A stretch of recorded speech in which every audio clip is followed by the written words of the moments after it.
ఉన్నారు. ఈ రోజున కేంద్ర ప్రభుత్వానికి కానీ భారతదేశపు ఎక్స్చెక్కర్కి కానీ 10,000 కోట్ల రూపాయల జిఎస్టీ ఎవేషన్ జరిగింది. అలాగే ఇసుక దోపిడీ, జేపీ వెంచర్స్ పేరు మీద ఆ బినామీలు ఎవరో తెలుసు. ఆ 5 మంది. पवन, जरा पुलिस के लोग उनको नीचे उतारिए, नीचे उतारिए उनको। बिजली के तार हैं, आप क्या कर रहे हैं वहां? Please come down.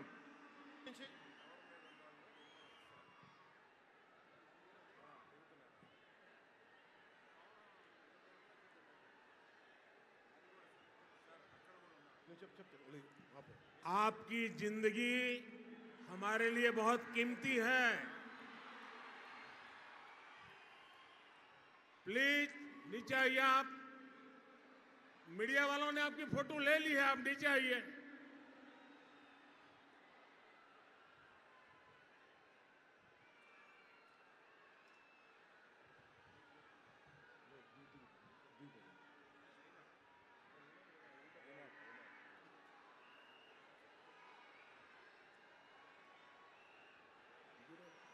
आप नीचे आइए, मेहरबान।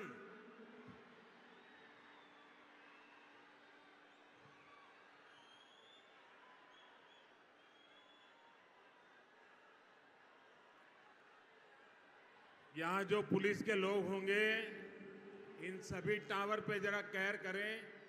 इसमें बिजली के तार हैं, अगर कुछ गलत हो गया तो हमारे लिए बहुत पीड़ादायक होगा।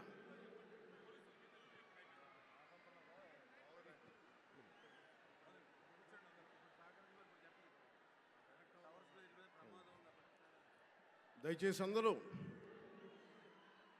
ఆ ఎలక్ట్రికల్ లైట్స్ అన్నీ ఉన్నాయి, ఎలక్ట్రికల్ కనెక్షన్స్ ఉన్నాయి.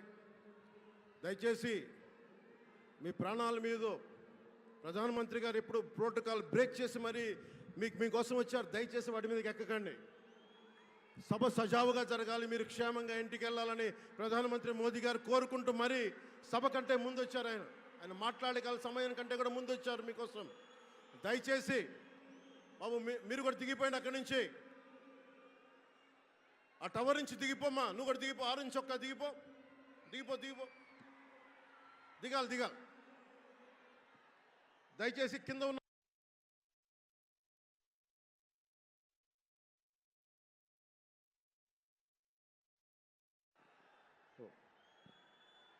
చుట్టుపక్కల ఎవరైనా టవర్స్ మీద ఎక్కుతాను దయచేసి డిస్కరేజ్ చేయండి. జేపీ వెంచర్స్ పేరు మీద జగన్ బినామీలు దాదాపు 40,000 కోట్ల స్కామ్ ఇసుక దోచేశారు. అందరూ అడిగిన వాళ్ళని, కిషన్ అనే రిపోర్టర్ని చిత్తూరులో చంపేశారు. ఇక లా అండ్ ఆర్డర్ దృష్టికి వస్తే ఆంధ్రప్రదేశ్ హైయెస్ట్ గాంజా క్యాపిటల్ అయిపోయింది. New drug capital of India అయిపోయింది ఆంధ్రప్రదేశ్.